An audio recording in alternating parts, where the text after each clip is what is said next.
I'd like to read some messages from friends who can't be here today. I'll begin with a message from Romila Thapar. I would like to convey my deepest sympathies to the family and to his close friends on the passing away of Sumit Sarkar. I have much admired his brilliance as a historian. It was always an intellectual treat to have a conversation with him. He was so good at giving us new thoughts of the most inquiring kind, which then led to further such thoughts in quiet moments. I also so admired the fact that he was firmly committed to upholding both his values and his teachings, expressed in his own writing and which he stood by so courageously. And it was all done in a quiet, unassuming way that was all the more impressive. So many of us will miss his not being around.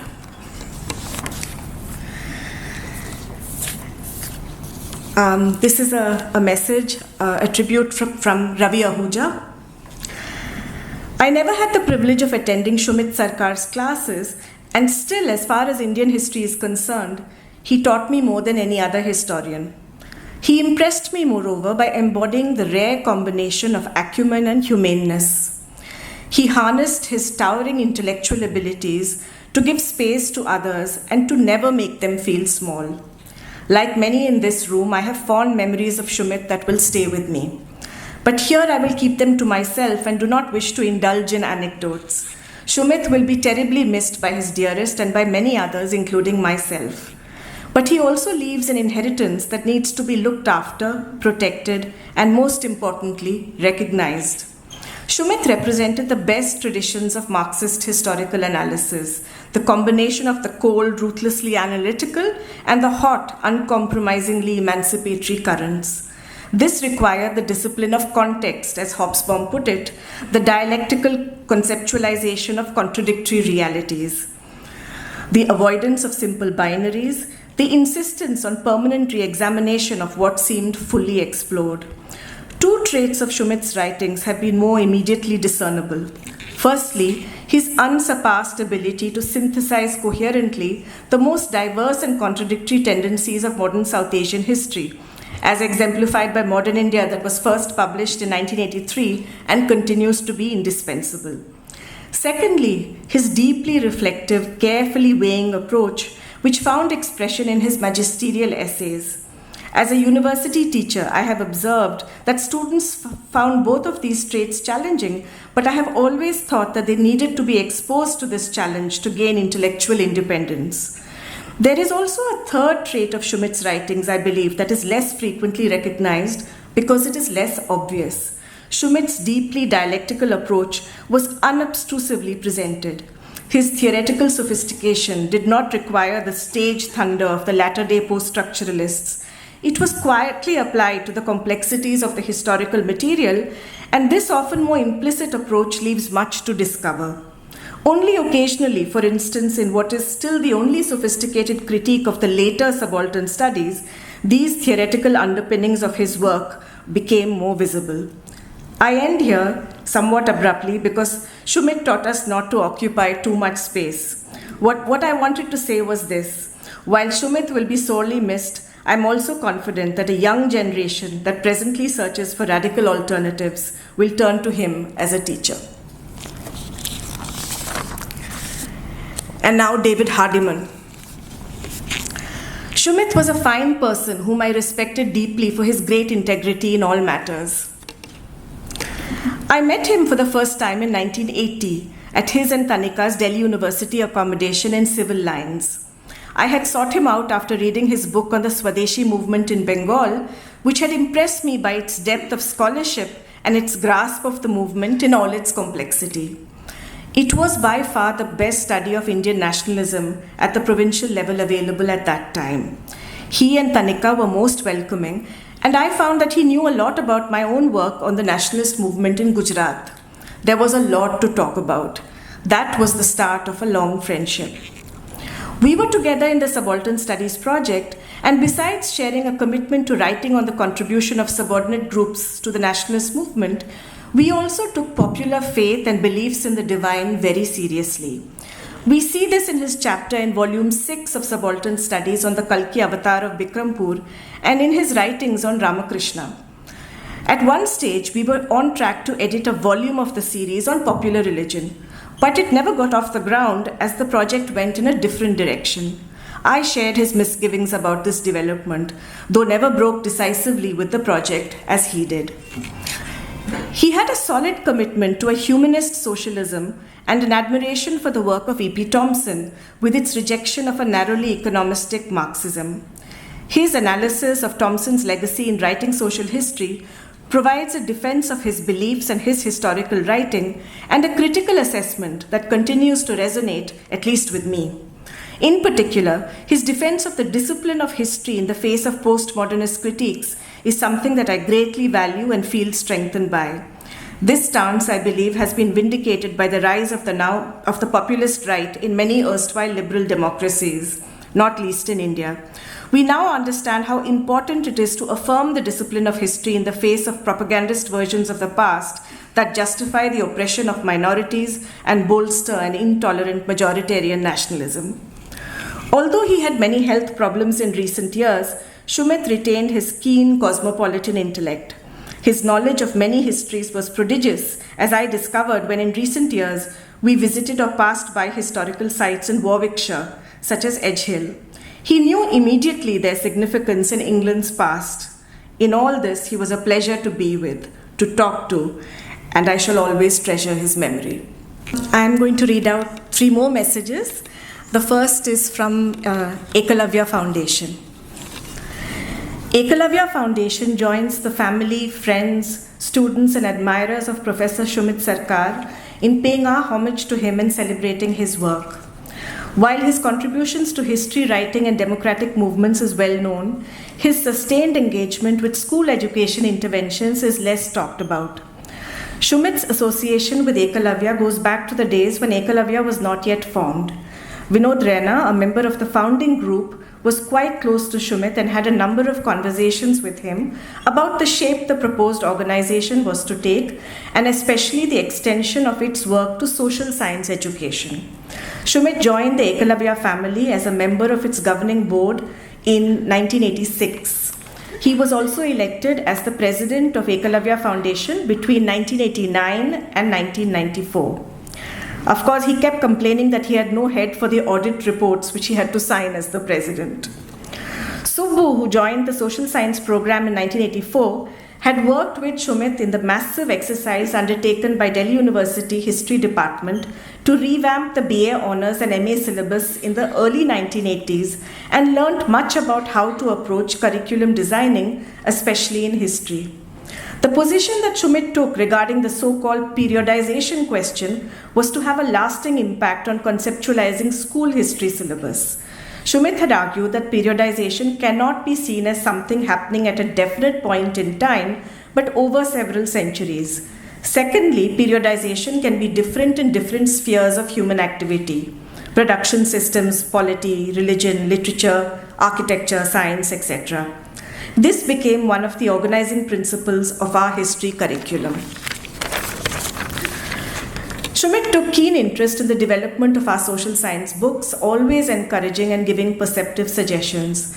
We were brought up on his Modern India, and it was one of the main inspirations for structuring the history of colonialism and the anti-colonial movements. The fact that instead of one comprehensive chapter on the national movement, we had separate chapters on the impact of colonialism on different segments of the population and their own unique ways of confronting and fighting colonialism.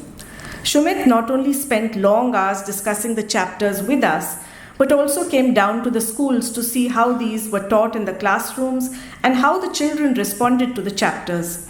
He would have his own deeply insightful observations of not just how the lesson was taught, but also the overall political contexts of schooling that he gleaned from these interactions.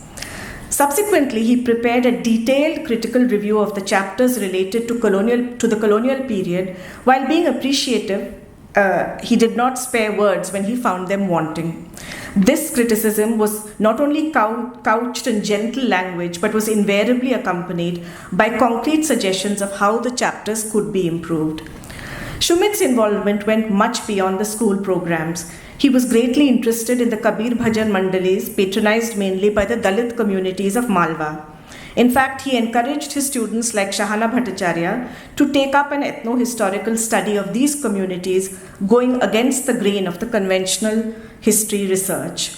Even after he resigned from the governing body due to other preoccupations, he evinced active interest in the organization and its complex engagement with the state.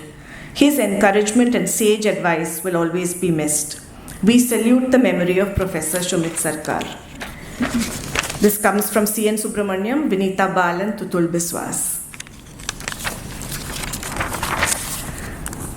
I'm now going to read out a tribute from A.R. Venkatachalapati, and Chalapati's tribute has an interesting title. It's called Swadeshi Sarkar. My first encounter with Professor Sumit Sarkar was through the Swadeshi movement in Bengal. I never studied history formally until I went to JNU to do an MPhil PhD. But fascinated by B.O. Chidambaram Pillai, the great Swadeshi leader of South India as a school student, I had begun to work independently on his biography. Once, at a leftist bookshop in Chennai, I espied a copy of the Swadeshi movement. Priced at rupees 16, the hefty volume was a steal. Even a freshman could afford it. I was too immature to understand the full import of the book and its methodological and theoretical breakthroughs. But I was floored by the range of sources that Sumit Babu had mustered for his study. Those were the golden age of publishing, when history monographs carried footnotes rather than dumping them in the back. I read every word at the bottom of the page, and Swadeshi movement became my Bible. How could one stop with Swadeshi movement? Over the years, I must have read every paper he wrote. After reading Modern India, I began to claim that I was his student. The test of a master historian is synthesis, and it cannot be gainsaid that it will remain the textbook of modern India for a long time to come. His own modern times cannot displace it. Despite the collections of his essays that Permanent Black has published over the years, my particular favorite is the slim A Critique of Colonial India and A Critique of Colonial India. In reviewing Writing Social History for the Chennai-based Indian Review of Books, I had expressed surprise at the lack of any mention of it. Sumit Babu acknowledged my review in a handwritten inland letter, which I still treasure. It was my particular fortune that Sumit Babu examined my doctoral thesis. Generously overlooking its patent flaws, he chose to underscore its strengths.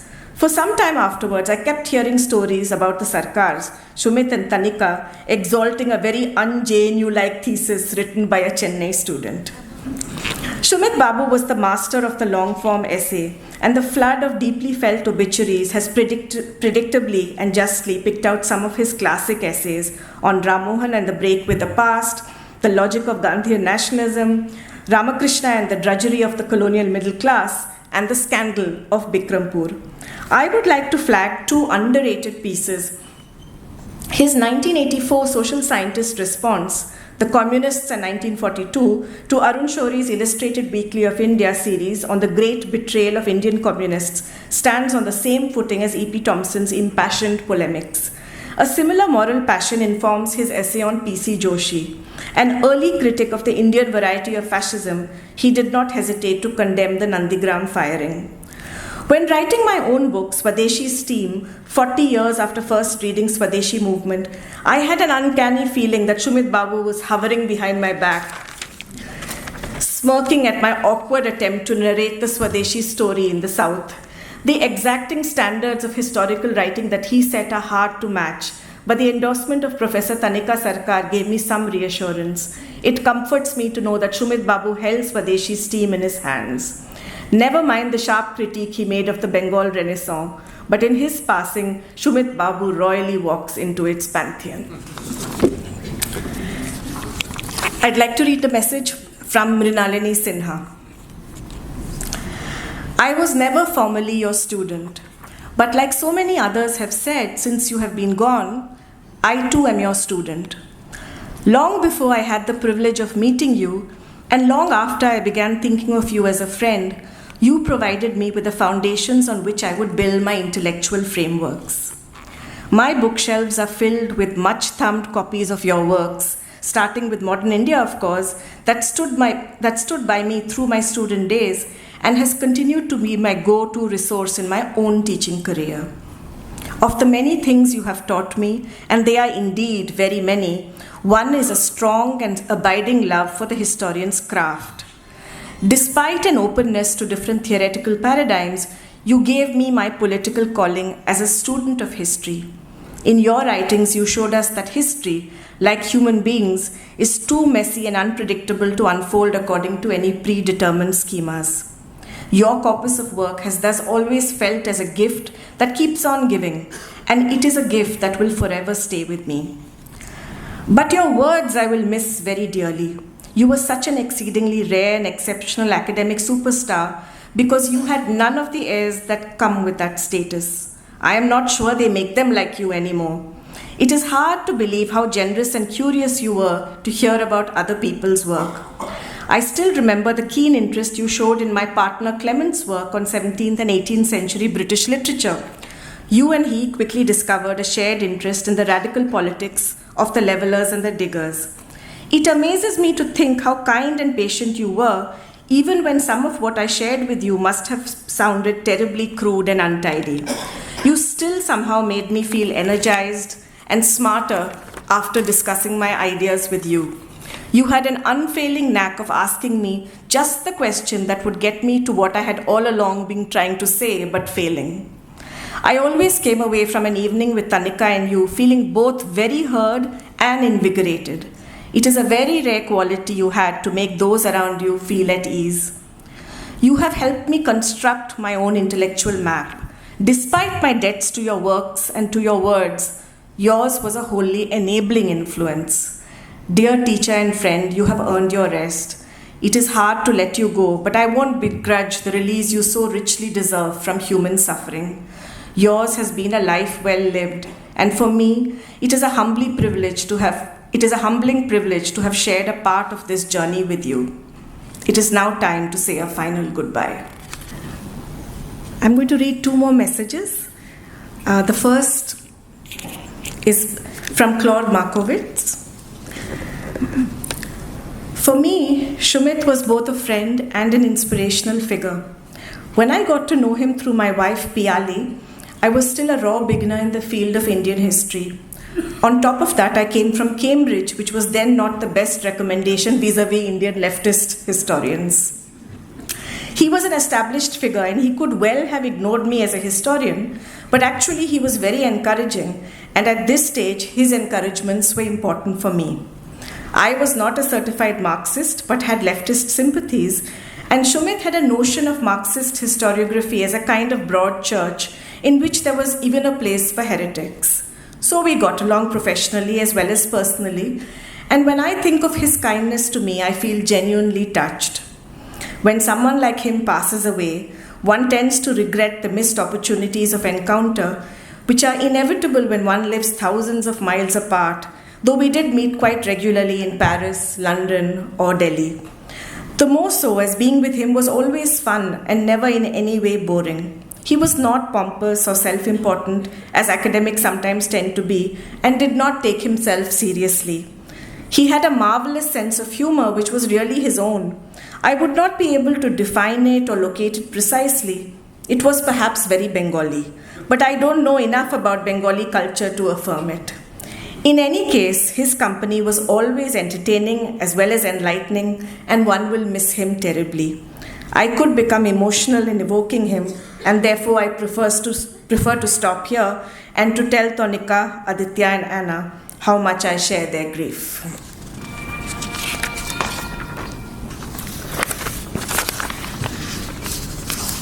The second message that I'm going to read out is a very special one. It's from Piali Markowitz, who grew up next to Sumit, and they were very, very close. He was first Sumit Kaka, and then one day he told me very sweetly, I think you can cut out the Kaka now. So he just became Sumit to me and my family.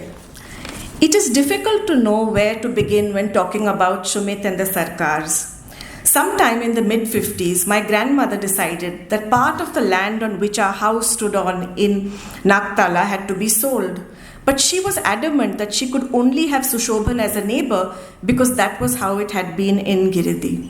The two families were already close, but a much deeper bond was established when they built the house next door, a bond which continues to this day with Munia and Bochka. It is no exaggeration to say that my life changed completely the day the Sarkars moved in next door. There was no fence between the two houses, but just a small wooden red gate in the middle so that the two families could visit each other without having to use the main road. Their house became my second home, and I was allowed to come and go as I pleased. It was a house full of warmth and joy. There were original Jamani Roys on the wall, and a large Satish Gujral was added to this collection later. Sunday morning addas were legendary, with Babli Didu's famous alur bora and coffee for everyone. What interested me most at the beginning was their complete collection of William by Richmal Crompton. They also had all the Agatha Christie's and a lot of P.G. Woodhouses. After I had gone through all the Williams, Kajal Pishi said, "Now you can start borrowing the Agatha Christie's."